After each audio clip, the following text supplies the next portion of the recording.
fellow and has been a clinical consultant at the Meadows Treatment Center in Arizona since 1998.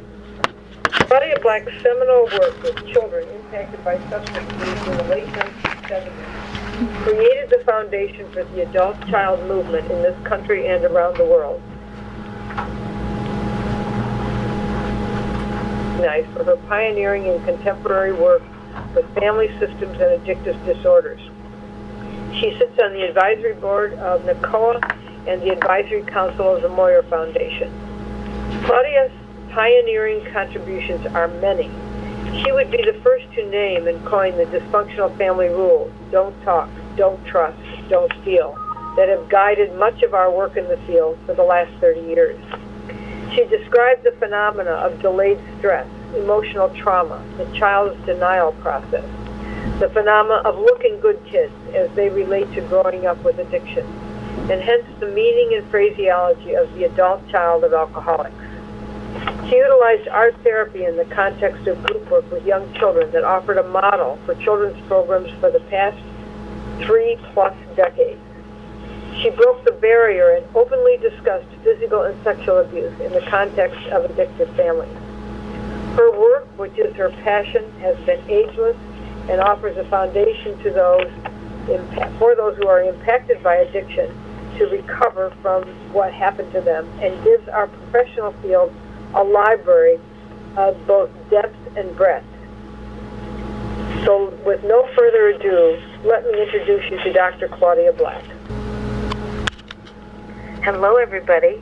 I want to say thank you, sis, for a wonderful introduction, and to say for the listeners out there who aren't as familiar with NACoA, NACoA is truly the voice and the advocate for children impacted by addiction today, and I'm so grateful for you, sis, and for all that NACoA has done and continues to do. When I, reflect on some of the words that you were saying about my own work, I just realize how far we've come in the last 30-plus years in our work with families that are affected by addiction. I actually began my work in the mid-1970s as obviously a much younger social worker in a residential treatment program where we treated alcoholics. We didn't even use the word addiction at that time, and we didn't even use the word chemical dependency. It was alcoholism. And one of the things I was asked to do was to develop a family program, which was really sort of ahead of its time in programming at then. But what I didn't understand was all they really wanted me to do was to work with the wives or the partners of the people who were addicted, and that working with families at that point didn't involve children, it didn't involve parents, it didn't involve the extended family. I was simply to work with, as I say, predominantly the wives, because at that time the people who came into treatment, 9 out of 10 would have been men, and again we saw everything through a heterosexual lens. So again, my job was to work with the wives of these men who were alcoholic, and if we could just teach them how not to enable their husbands, then these men might just have a chance. Well, I think that you can sort of hear in that little phrase the intent there. The intent of having a family program that involved wives was simply to be able to impact the addicted person. It really didn't speak to recovery, what recovery could be about for that family member. And we need to put it into a bit of a cultural context. Those were the days of television shows, Leave It to Beaver, and Father Knows Best.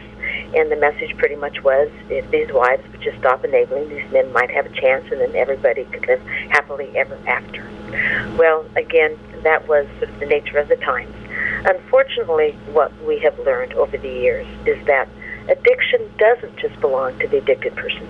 Sadly, it belongs to the entire family, and has been said to be the gift that goes on giving, giving, and giving. I have a slide here that a little boy did several years for me, and it's the dominoes, and I'm having trouble pulling that up. So let me see what I can do here. We're going to pause a couple seconds. We had a lot of problems that we have taken care of, and we did just do a run-through, so I know that it's going to work here in just a second. But what the picture's going to say is it's a set of dominoes that a little boy has, and all these dominoes playing on each other. Now, okay, I've got a slide coming up here. And as you see, alcohol and drugs are like dominoes. This is said by a 9-year-old. They knock down the person who knocks down everyone, including themselves.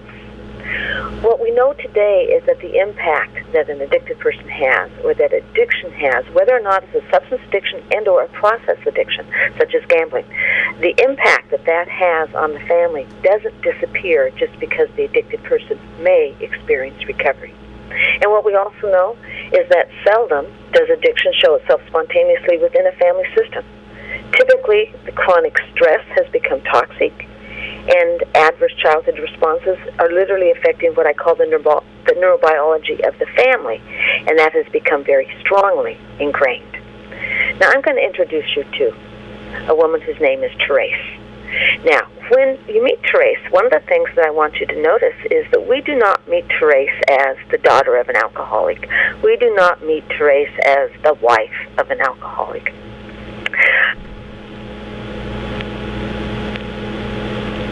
To alcoholism and or addiction. When we meet Therese, what we recognize is the depression and then the anxiety that's going on in her life. Now, this is a woman who garners attention when she literally shuffles her way into a community mental health system on the arms of a neighbor. Abusing addicts. Now, until this last divorce, she's never reached out and asked for help. And by the time she gets some help, she's in a major depression. And when I say major, the symptoms for her were she has slurred speech, she's unable to make decisions for herself, expectations. And in the Community Mental Health Center, they very appropriately actually treat her with antidepressants. But they don't take a look at what else is going on in her life. Now, within a few weeks, what they realize is they have a co-occurring disorder. Not a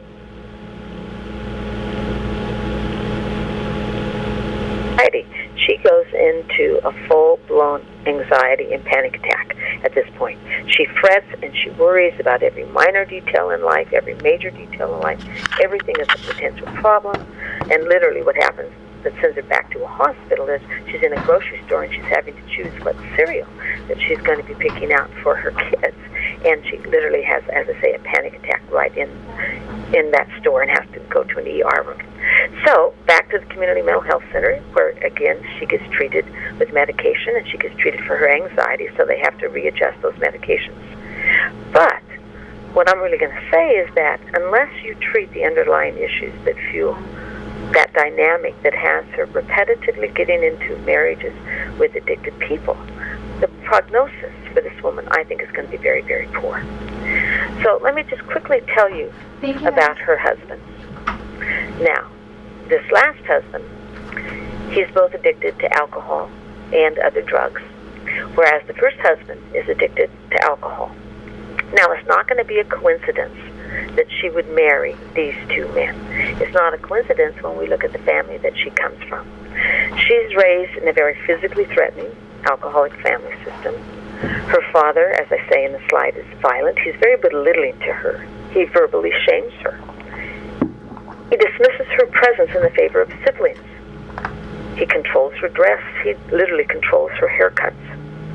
On a nightly basis, her parents are arguing as she's laying awake at night listening to her parents argue. Her mother is a very frightened woman, and she will go to any extent in which to be able to appease this husband, to lessen his anger and his rage. But what I also want you to notice is it's not a coincidence that these two men would marry her. Not when you take a look at what their family history is. Very similar to her own family history. The last husband comes from a family in which his father is very rageful, and he has what would be described as an emotionally needy mother. The first husband comes from a home where there's a lot of abject poverty. He has a father who's alcoholic, but his father is more of a binge drinker, and he's frequently absent for long periods of time. And he has a mother that is chronically ill with primary health care issues. Now, Therese also has a brother and a sister. The sister will die when she's 9 years of age, and Therese is slightly younger than her. The sister dies when she's 9 in a car accident. And the brother is a compulsive overeater as both a child and as an adult. And then I also want to introduce you to the grandparents on both sides. What you're going to see on the mother's side of the family, the maternal side of the family, is an alcoholic grandfather who's also a gambler. You'll see a grandmother who's a compulsive overeater who's also very rageful. And then on the father's side of the family, you're going to see chronic poverty and the grandmother who actually dies shortly after the birth of Teresa's father. What I want to impart here is that Therese did not get to the place that she is at, 2 divorces from addicted people, in serious states of depression and anxiety. She didn't get to this place overnight. Her childhood history was her training ground long before she got into either of those addictive marriages. What she had learned in this family before she ever got into those marriages, she learned how to overlook the behavior which would hurt her deeply. And what I mean by that is she would learn to deny. She would learn to rationalize, to minimize. Those were already skills that she would take with her into those marriages.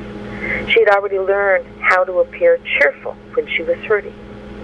She had learned how to make excuses for other people's hurtful behaviors. She learned to avoid conflict, to minimize any further anger, how to tolerate that which was inappropriate, to prioritize the needs of others over her own, how to take care of others. She would learn to false herself of what the problems were. She would learn to discount her own perceptions, giving other people the benefit of the doubt. She had difficulty seeing that options could even be available. She, as I said earlier, she felt that she would feel that she was at fault for the family's problems, and then she felt it was her job to find the answers. She had learned it was not safe to ask for help, and she had learned to accommodate. She was reared to be the perfect candidate to partner with an addict, and her codependent traits are going to enable this addict or any other addict to act out with very little disruption. Now, what I did say is at the time that she got initially some help for the depression and the anxiety, she did have 2 children herself. And passed down. What I want you to do is to take a look at this slide from the standpoint of the impact that all of these family dynamics can have on a little boy who's 7 and a little girl who is 10. These are 2 children already being exposed to addictive behavior. They are 2 children already being exposed to raging behavior. They are 2 children who are being exposed generationally to depressive behavior and to anxieties.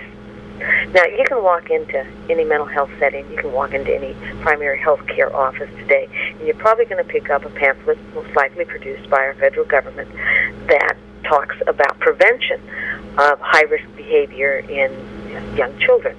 And so I'm going to just simply show you some of the work that, the summary of the work by Dr. Amelia Araya, who has been at Johns Hopkins University, in her research. And most of these pamphlets that you're going to see are one-page documents, as I said, in these mental health facilities, are going to say something to this effect: how important it is for children to have their basic needs being met of safety, food, and shelter, the need for appropriate role modeling, that they need warm and supportive relationships between their parents and themselves. They need parental monitoring and supervision. They need to maintain awareness of a child's peer relationships. They need to have some understanding that children differ and some may be at a different risk level. They need to have appropriate parent-child communication.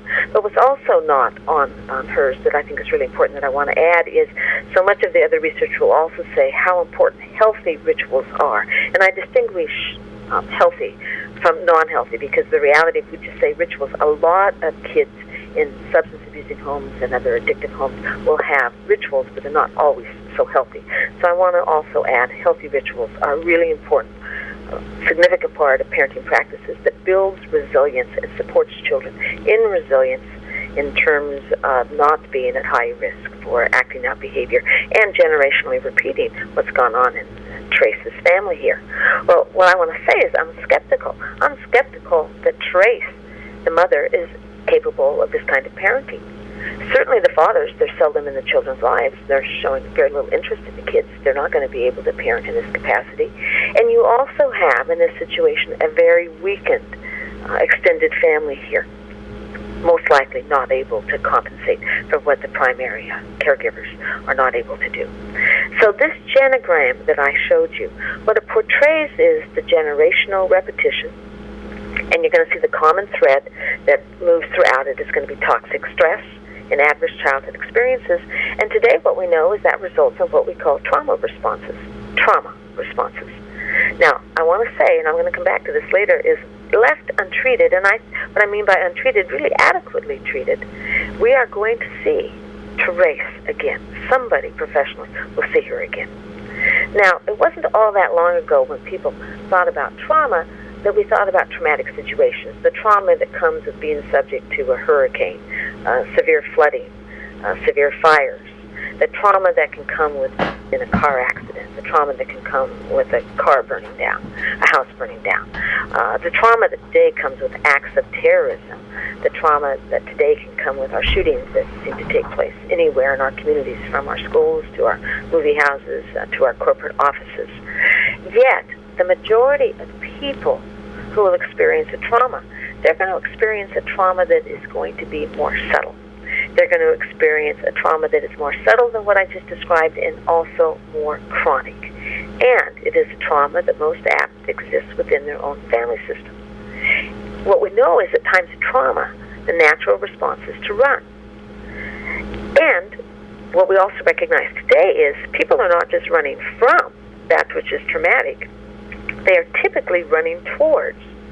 And in the beginning, when we were first taking a look at trauma and you were looking at traumatic situations, we realized they were running from the burning car. They were running from the shooting that was taking place, and they were running towards. And wherever they were running towards was their place of safety, and for most of them, that was home.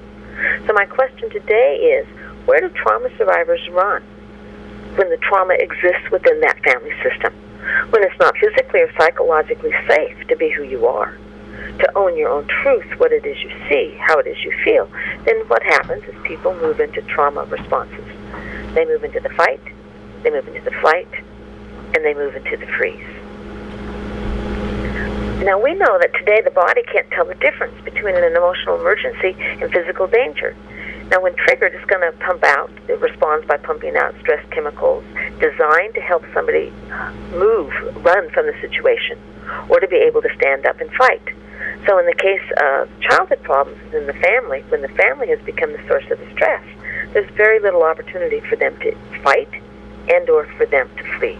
So oftentimes they're going to move into that freeze, shut down their inner responses by numbing, or in essence fleeing, in essence, to the inside.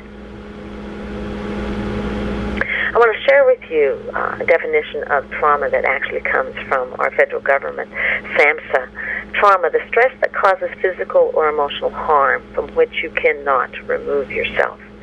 And I do want to say that when I and others were doing our original ACA, Adult Children of Alcoholics work, what we were truly talking about was the phenomena of delayed stress.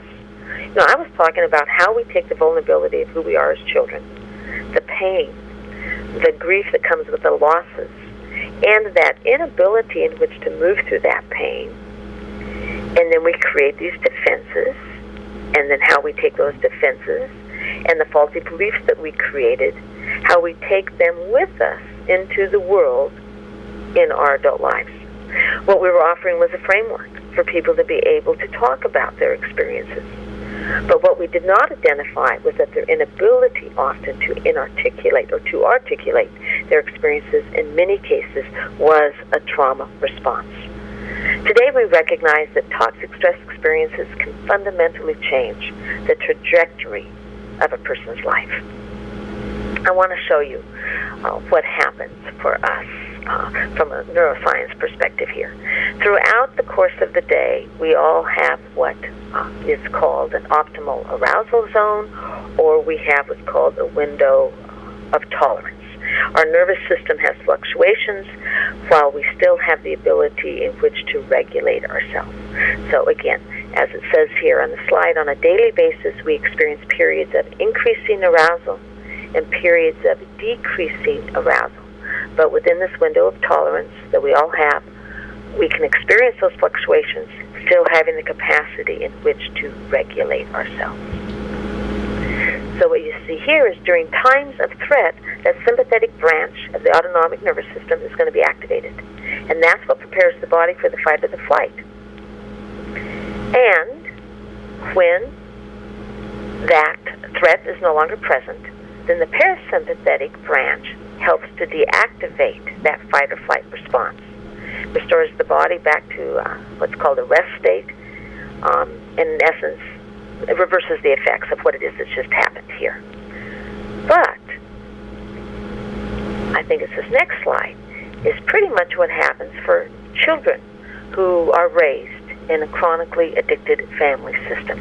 They're going to not be able to maintain themselves within that window of tolerance. They're going to either become more locked into a protracted state of a hyper-arousal state or move into that hypo-arousal state. In the hyper, they're going to be more anxious, they're going to be restless, you're going to see more hyperactivity, more hypervigilance, some exaggerated startle, a lot of impulsivity, a lot of risk-taking. You're going to see, when they're in the hypo-arousal state, you're going to see more of a depression, a lethargy, more disconnected. You're going to see more hopelessness and more of a victim identity here. Now, what happens is, if we stay chronically dysregulated long enough, we become stuck in this dysregulated state, whether or not the original pain is present. And so we often take this right with us. Even if we may leave that addicted family system, we take it with us into the rest of the world. Let me also say, the more severely dysregulated and the longer the dysregulation lasts, the greater the chance that we have this unbearable discomfort, have difficulty living within our own skin, and that's oftentimes when many people self-medicate to either move away from this pain or to move to some kind of pleasure. And then oftentimes that self-medicating evolves into an addiction, takes on its own life. Now you have two problems. You have a dysregulated nervous system, and then you have addiction with all of its complications. Now, these trauma responses are so oftentimes what we're addressing when we are working with people who are addicted, when we're working with people who are codependent, when we're working with people in repetitive, hurtful relationships. And it's often what we're also addressing today when we work with people who have anxiety and depression. Now, when we think of trauma in the context of the addicted family, we're thinking of the traumas that are both blatant and more subtle. Earlier I talked about the blatant and the acute, and then I made reference to that which occurs within the family can be more subtle. But in the context of the family, it can be blatant and it can be subtle. There are what many trauma professionals refer to as big T traumas and then little t traumas. I'm a little skeptical about using that language because I think sometimes when you say somebody's experienced a little t trauma, that might minimize the impact. But what we realize is that when you have little t traumas, they're usually chronic and they build upon each other over time, and they can be just as impactful, if not more impactful, than a big T trauma. Now, within the family system, a big T trauma is going to be what is physical abuse and sexual abuse. Violence comes with the alcohol. I'll smack you anytime I want. Oh, no, you won't. And what you have in between is a little boy who's scared. And what you're also seeing here is that the trauma can be being witness to physical abuse or substance abuse. We know that children whose parents abuse alcohol and drugs are 3 times more likely to be abused, and we know they're 4 times likelier to be neglected. Now, when it comes to abuse, obviously the ultimate act is when somebody is killed, but I'm talking about physical abuse much more likely to be the hitting that's going on, the shoving, the pinching, the slamming somebody up against the wall until their teeth rattle. It could be the terrorizing car rides. And as I said, for some, it is the witness of abuse. Now, the witnessing of abuse, and that being traumatic, has been something that we've actually recognized for a couple of centuries now.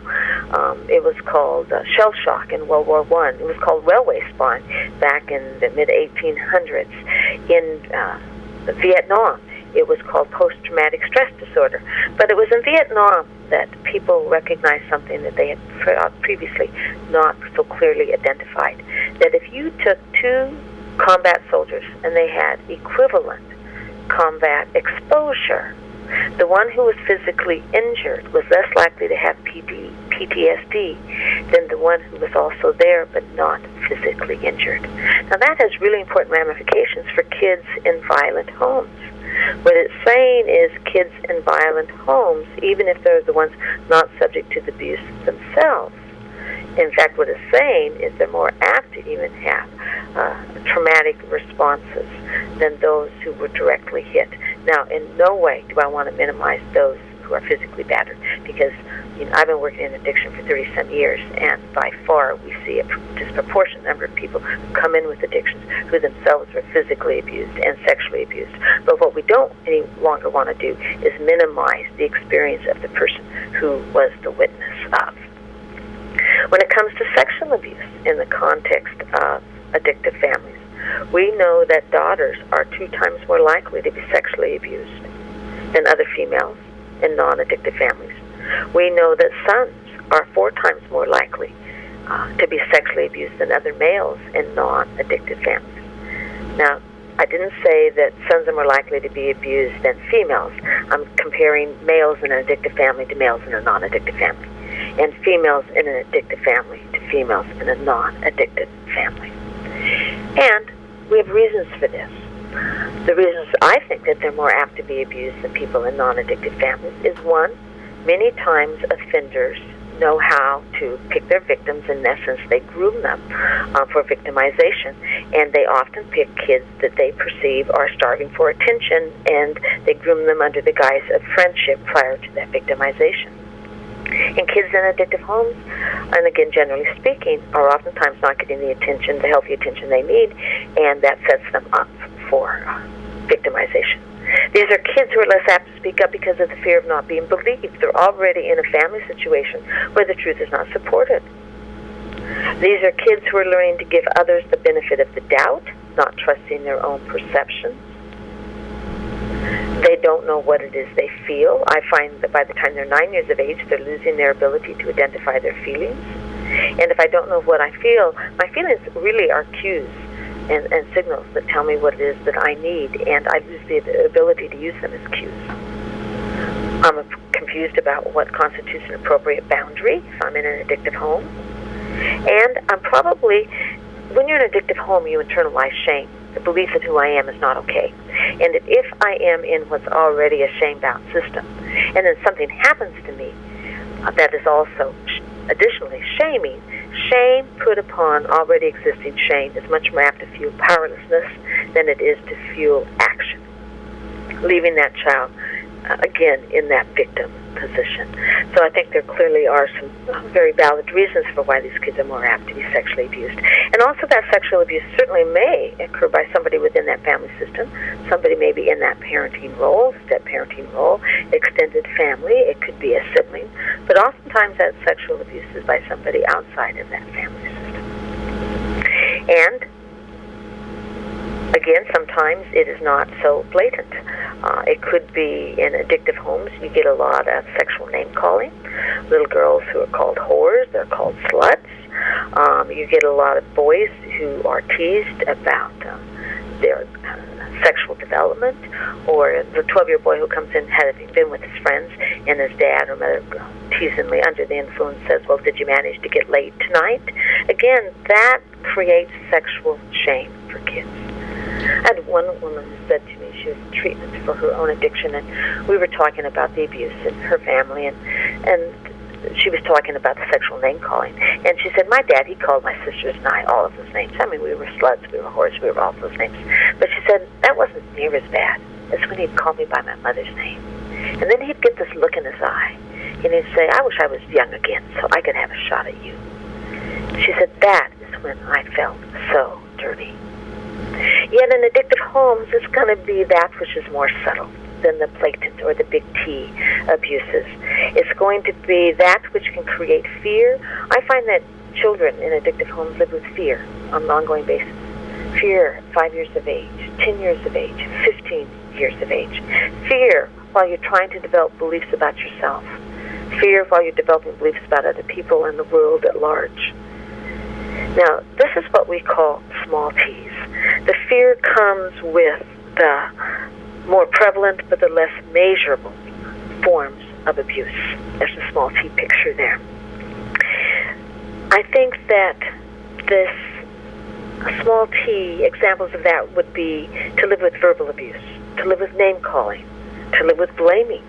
All of this permeates addicted families. To live with severe criticizing, to live with emotional abuse, to live with broken promises, to live with the lying, to live with the unpredictability, the not knowing what it is that's going to happen next. Family members live with a lot of fear. They live with the fear of being with a drinking driver, an impaired driver. They live with the fear there's going to be a divorce. They live with the fear there's not going to be a divorce. They live with the fear that somebody's going to die, somebody's going to get killed. They live with sadness. They live with sadness for when that addicted person does show up to something that was really important to me that they showed up. They live with sadness for what was said to them. Or they live with the sadness for what wasn't said. They live with the anger for the broken promises. They live with the anger that that person doesn't even attempt to quit. They live with the anger that they believe the substance has become more important than them, the family member, to the addicted person. They live with embarrassment, the outburst that takes place in front of friends, colleagues, the way it is the addicted person looked, and again, what it is they said. And they live with a lot of guilt. Guilt for thinking that they've caused the unhappiness in the home. Guilt for thinking that they've caused their mother's depression, that they've caused their father's addiction. Guilt, sometimes they have guilt for not loving somebody they're supposed to. Their mother, their father, their brother, whoever the addicted person is. And sometimes it's the guilt that comes with hating. I think that people in addictive homes live with a lot of what I call false guilt, believing that I'm responsible for other people's behavior. And I see that false guilt carried with people throughout their lives. I've worked with, the oldest person I've worked with that I really had to work with them regarding their false guilt was 74 years of age. He still thought he was responsible for his father's addiction. That somehow, as a 5-year-old boy, as a 10-year-old boy, he was supposed to, if he'd just done the right thing, that maybe his dad would have been different, and then maybe his mother could have been happy. I've worked with kids who've wished their parents would die, and then their parents go out and get in a car accident and die, and 30 years later they still think they're responsible for the fact that their mom or dad died that night. And what I so often say to them is, you may in that moment have hated your father, your mother. You may have wished them dead, but you did not cause them to die. They died because they got behind the wheel of the car, impaired and under the influence. These are people who live with a lot of confusion. They don't understand what it is that's going on. As much as there's so much education today about what addiction is, so oftentimes when you're in the throes of it, the behavior, what was true yesterday isn't what's true today. What was true 3 minutes ago isn't what's true right now. I'm confused and I don't understand. They learn to tolerate the hurtful. They come to expect it. They develop what I call that high tolerance for inappropriate behavior. And they succumb to those dysfunctional family rules that I've been talking about for 35 plus years now. They learn how not to feel. They learn how not to trust others. They learn not to think about what's happening, to put their head in the sand. They learn not to question. And all of these are survival mechanisms. These are defenses. This is how I cope. But the big rule of all is the rule of silence. People learn how not to talk honestly about what it is that's going on. It was years ago, a little girl said to me, in our house, we just pretend things are different than how they really are. So today, currently, I ask family members, in your family, do you find yourself pretending things are different than how they really are? And you see all these heads bob. We minimize, we discount, and we rationalize. That's the don't talk rule. And I have to tell you, we learn how not to talk honestly for very valid reasons. People in families affected by addiction. They learn how not to talk honestly because they just don't know what to say for the reasons I said a moment ago. What was true yesterday isn't what's true today. I learned not to talk honestly because I don't think anything good's going to come from it. I learned how not to talk honestly because I think, in fact, if I do talk, something bad's going to come. But one of the biggest reasons I don't talk is I feel as if I'm betraying. I'm betraying these people in my family that I love. My brother, my sister, my mother, my father, my grandparents, my kids. We're not betraying the people that we love. I do think that if we speak the truth, there is an act of betrayal. I think the betrayal is with the disorder. I think the betrayal is with the addiction. I, in fact, think that the people who is addicted really genuinely would want what is best for us. And if we don't speak the truth, I think the act of betrayal is with ourselves. We learn how not to talk honestly, as I said, for a variety of reasons, and certainly one of those has to do with loyalty. That's a really big one. But the other big one is we don't hear other people talking about it. And that's why webinars are so important. That's why the National Association for Children of Alcoholics is so important. That's why all these various things we do out in our communities to say, one in so many kids is living in a home with a substance abusing parent, and there is help, and there are people who care, and that we give them the messages for them to know that they're not alone and where they can reach out for help too. Now, another way to view what it is I'm talking about here in terms of that which is more subtle regarding trauma is emotional abandonment. When you have to hide a part of who you are in order to be acceptable. Or maybe you have to hide a part of who you are in order to protect yourself. That is a form of abandonment. And those parts of self that you have to hide.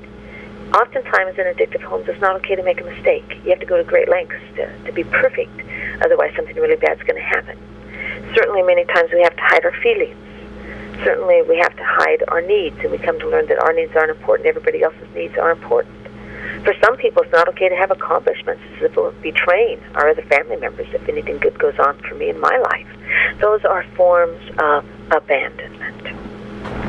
Now, I want to share with you, this is the epigram for the National Children's Defense Fund. It says, "Dear Lord, be good to me. The sea is so wide, and my boat is so very, very small." A child's neurology, their personality, in essence, that little boat that he or she is navigating in, is still developing. Childhood injuries, even when mild by other people's experiences, because they are chronic when raised with addiction, can have lasting effects because they occur while the very structures of the body, the brain, and the personality are being formed. Now, I have no doubt that what I'm talking about right now is people raised with chronic stress. And if they do not have the protective factors that allow them to disengage, they become trauma survivors. And you see that fight, flight, and freeze manifest itself both behaviorally, and you see it in both behavioral and process addictions. You see it in anxiety, and you see it in depressions. Today we have an overwhelming amount of literature that shows a strong link between the history of childhood trauma and subsequent depression. I think that a lot of depression, in fact, is about incomplete sorrow and pathological grief. Having had so many losses in one's life, and you don't have the skills and you don't have the safety in which to work through those losses, and pretty soon we have the accumulation of grief. And that many of us will implode ultimately with that. Now, depression is about many things. It's about disordered neurochemistry, for which some people are genetically hardwired. It's also about the habitual pessimistic, disordered view of the world. And by the way, where better to learn that than in an addictive home? But it is about many people's situation, the accumulation of loss and what I call incomplete sorrow. Now, when you add to somebody who is experiencing depression, whether it's a major depression or dysthymia, and to anxiety, which is, I think, the outcome of chronic fear, those who experience these are more likely than others to seek out substances or behaviors that are going to reduce that anxiety or improve mood as a way of fueling addictive behavior. And then we see this family legacy continue. People vow to themselves. That's why I came up with that title, "It Will Never Happen to Me." They vow that they are not going to repeat history, and they genuinely believe that they're going to be able to do it different. But what happens is family members act out spiritual and emotional bankruptcy, running, seeking medicators, and being on a well-trodden path, doing, in fact, that which comes most naturally. And many of these people are themselves going to become addicted to alcohol, other drugs, and other behaviors. Oftentimes not the same drug of choice as what was previously within their family, but nonetheless it's going to be an addictive behavior or an addictive substance. And we often see multiple addictions. Often you're working with an eating disorder client who's addicted to alcohol or some speed derivative. We work with gamblers who are alcoholic. We work with sex addicts who are drug addicts. And again, the more trauma in one's life, the more likely we are to have multiple addictive disorders. And what we also see, and in just a few minutes I'm going to bring a lot of what I'm saying to a close so we can take some questions, but what we also see is what I introduced to you regarding trace. We see the repetition of trauma through the recommitment to somebody where we now recreate a family system very similar to the family system which we were raised. And we call this form of trauma repetition, doing something self-destructive over and over, something that takes place in childhood and starts with trauma. And that's certainly what Therese did. It's the reliving a story of the past. I want to now go back to Therese for just a moment. A little bit earlier I said we would see her again, and we do. For those of you who are able to see this slide, I want you to, I'm going to pause for just a second here, but to see what's different about this slide. Just for a moment, see what's different. I'm going to take you to the bottom of the slide there. What's different are the age of the kids. We see Therese again when her 19-year-old son ends up in an addiction treatment program. Now, the reality is, over the course of the years, because of the medication she took, she was a more functional person in her adult life after she started that medication. But she wasn't treated for her codependent behaviors. She wasn't treated for the trauma that took place in her growing up years. And those behaviors would strongly enable this son. I want to go back to another slide that we had up earlier and just note sort of what's in red here, the things that she learned in the family she was raised in that fuel her getting into addictive relationships are also today what impacts her parenting in a way that it cannot support the health of her children. She learns to overlook what is their irresponsible behavior. She stays confused. She makes excuses for their irresponsibility. She continues to avoid conflict. She tolerates the inappropriate.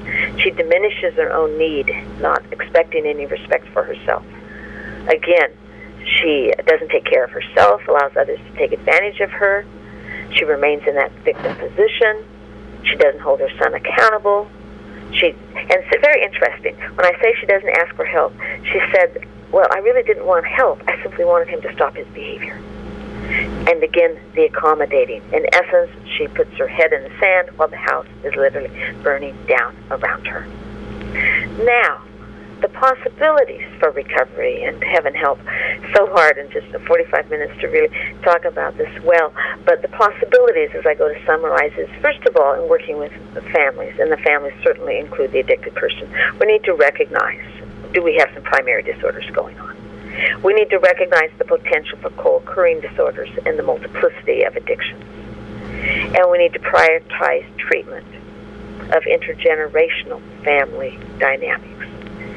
Now, today, what is significantly different compared to back in the 1970s and even the 80s and even the 90s in my work is we recognize, working with both the addicted person and working with family members, how important it is to take what I call a bottoms-up, top-down approach.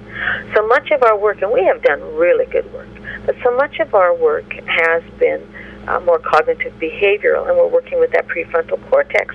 But that prefrontal cortex isn't going to sustain the change, the insights that we help people garner are not going to be enough to sustain behavioral change if, in essence, we don't help people learn how to emotionally regulate and how to not be so emotionally reactive to all the triggers that are going on in their lives.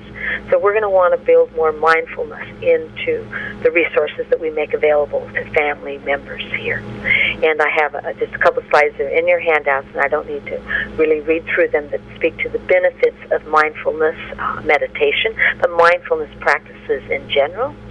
And when I say we need to build this into the resources that we make available, it's not always therapy. Now, you have trauma therapies such as EMDR and SE, neurofeedback, psychodrama, but you also have yoga and Tai Chi and expressive arts and traditional meditation. We use a Labyrinth as a program that I'm involved with at the Claudia Black Center.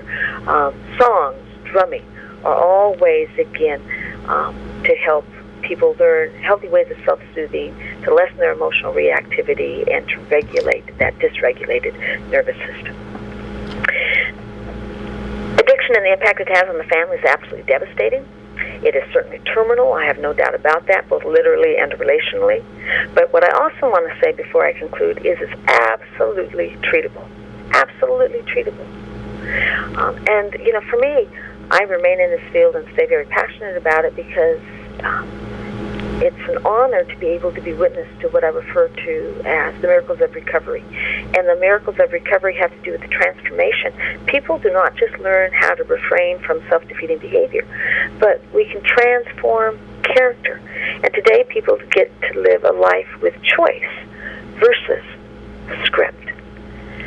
And I'd just like to conclude before we start to take some questions here by saying, please do not ever underestimate the role you will play in someone's life when you empower them with validation and truth. Thank you.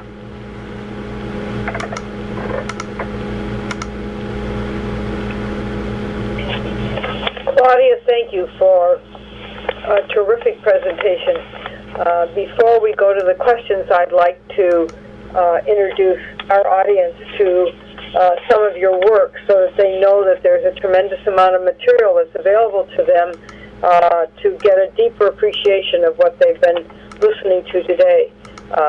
Dr. Black has been a keynote speaker on Capitol Hill and on Parliament Hill in Ottawa. She has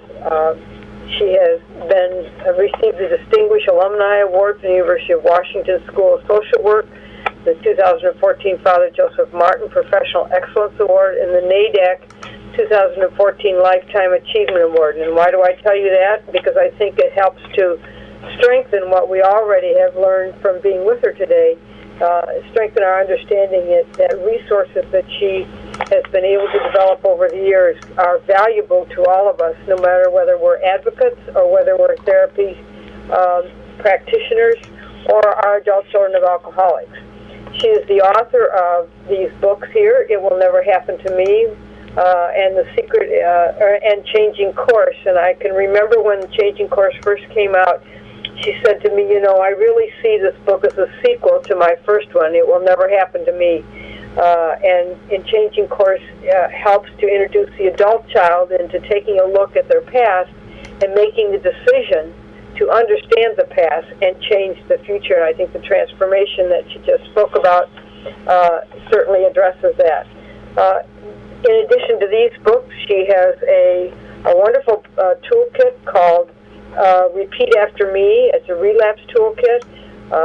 She's written books entitled A Hole in the Sidewalk, Depression Strategies, Straight Talk, Family Strategies, Anger Strategies, Deceived, Facing Sexual Betrayal, Lies and Secrets, The Truth Begins with You, and her most recent book, Intimate Treason, which I think is a subject she touched on just a bit ago.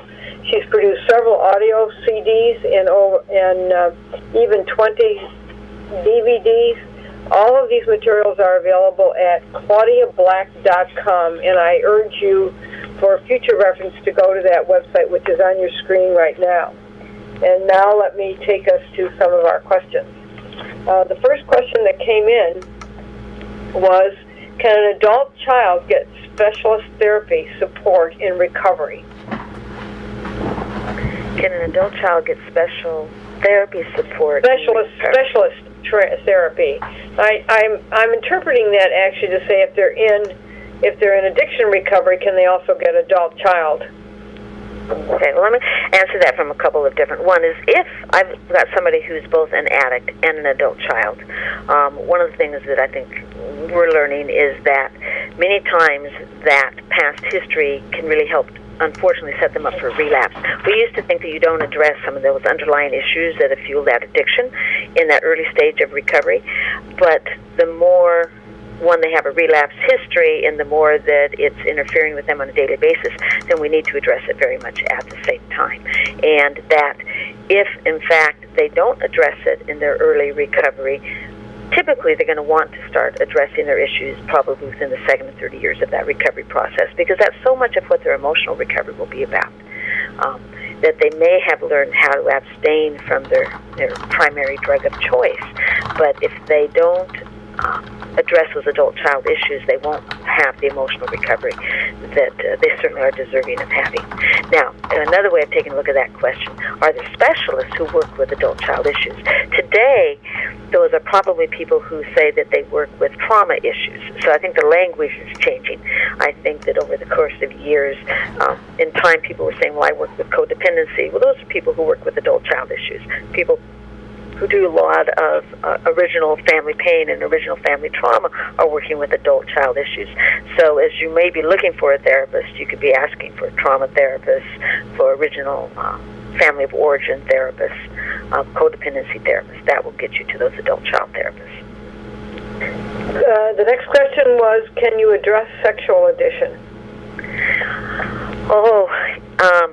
Not in probably 30 seconds very well, but let me say a couple things about sex addiction. I only say, I have done a lot of work, particularly with partners. I've certainly done a fair amount of work with people who are sex addicts, but I have done a lot of work with partners and their family members as well. And what we know today is that one is we've learned a lot about substance abuse and been able to generalize it to other types of behavioral addictions, and sex addiction is one of those. And it has all of the same characteristics of other addictive behaviors. And that, and the same as with substance abuse, recovery is absolutely possible. Those resources are there, the treatment is there, the recovery is there. What I want to say about family members, though, is there is something about the betrayal that comes sexually in the context of a marriage for the partner that is more emotionally and physically traumatizing for the wife or the husband than for the wife or the husband when it is substance abuse.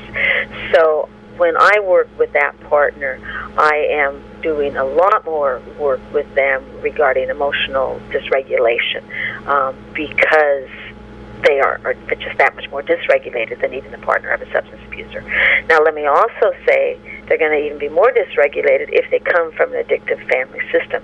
So the more you come from a history of addiction and then you end up with any kind of addiction, be it sex addiction, a gambling addiction, or a substance addiction, the more traumatic that adult addiction is going to be because you also come from a history of that addiction. But what I really want people to know is the resources are out there, and we have a lot of people trained in working with both the partner and the person who has a sex addiction. You know, it's really exciting as you answer these questions to realize the growth that has happened since NACoA began 33 years ago. And you and your colleagues began to name the truth about what was going on with young children and adult children. Next question. What about families divided where step families have now become a part of the dysfunctional system? In other words, what additional advice would you have for them?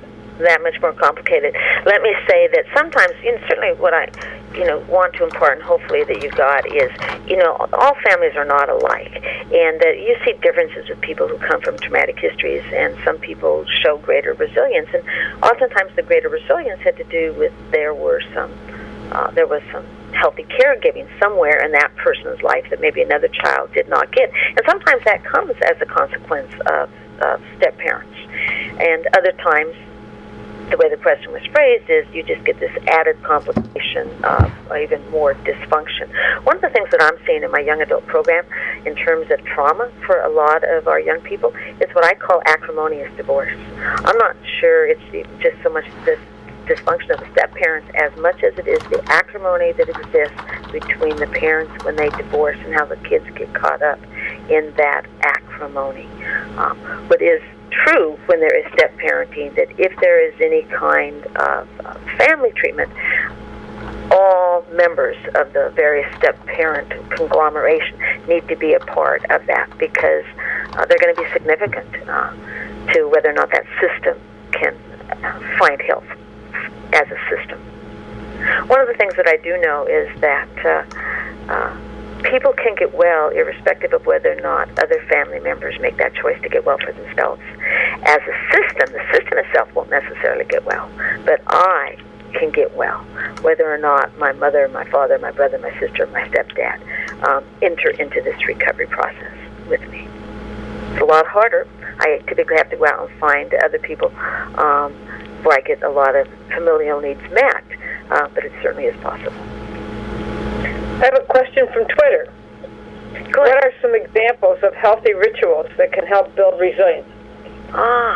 Well, one of the things that we absolutely know is eating meals together as a family. And the research is clearly showing that if you come together as a family, and the research is really saying, I've seen different pieces, but the research is saying if you come together as a family, as minimally as 3 to 4 times a week, and the TV's off, the cell phones are off, that in and of itself. Now, you could replace that, I think, with breakfast.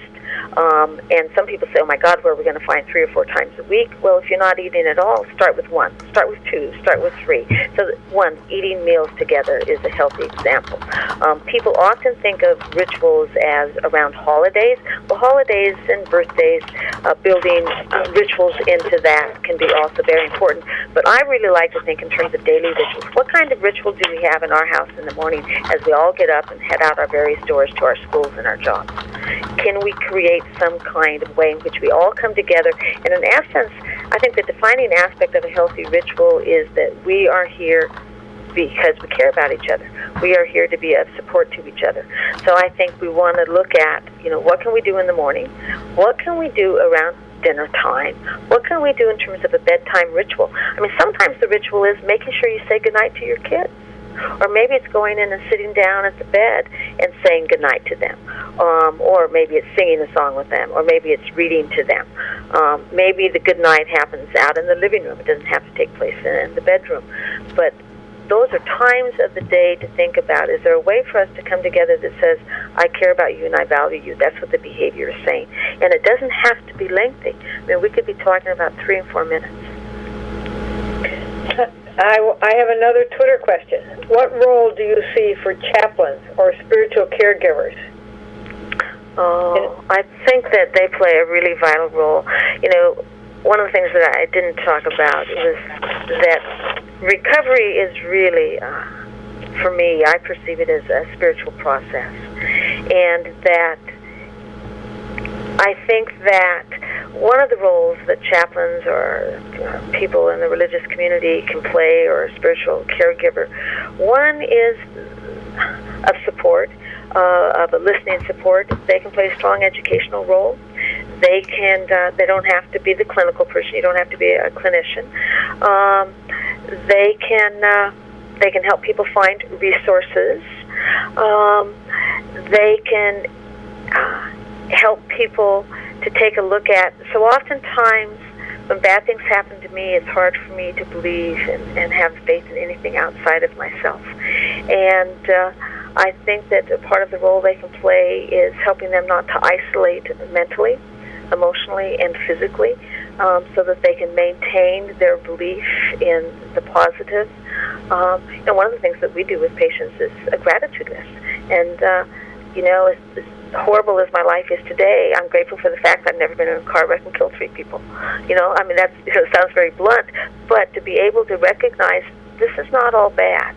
And I've got people, somewhere in this world I'm being taken care of, and to begin to not feel so alone. Addiction is about isolation. The addict is isolated, as are the family members. So again, the chaplain, or again, it doesn't have to be a chaplain, a spiritual advisor, can help people move from that state of isolation. And oftentimes, as I said, it's through education. It could through just simply being there and listening, but oftentimes also knowing what resources are available. And we're almost out of time. We have a couple of more questions that I'd really like to give to you. First one is, how do you teach kids to manage emotions when they have witnessed adults' emotional excesses? One is breath work. There's a wonderful YouTube right now, and I think it's called Breathe Right, and it's little kids talking about learning how to take deep breaths and how that calms down their own emotional reactivity and their anger. So doing breath work is really helpful with them, helping them to give sound to the energy that they're holding on to inside. There's a lot that you can do and play with kids where they can sort of release energy physically, so that they're not themselves engaging in that negative emotional reactivity. You can do yoga poses with kids, yoga stances with kids, teaching kids how to journal, teaching kids how to physically separate from the moment of oftentimes scenes, and finding safe places. What are safe places? Are there safe people? What is safe talk? So again, some of those things on that slide in terms of singing can be helpful, dancing can be helpful, but breath work is going to be invaluable for these kids. And I actually think that you have answered a question about what can children actually recover specifically from the shame, and will they be doomed to feel it for the rest of their life? I think you've just told us a bunch of strategies on addressing those things. Absolutely not doomed for the rest of their life. Absolutely not. And we see little kids, they respond so quickly to resources when they're there, but our job is to make sure that the resources are out there in the community and that we go to where the kids are and we don't wait for the kids to come to us. And our job is to also hold hands with all these resources so that in essence we're passing the baton, and so that hopefully this isn't a one-time only kind of experience for them.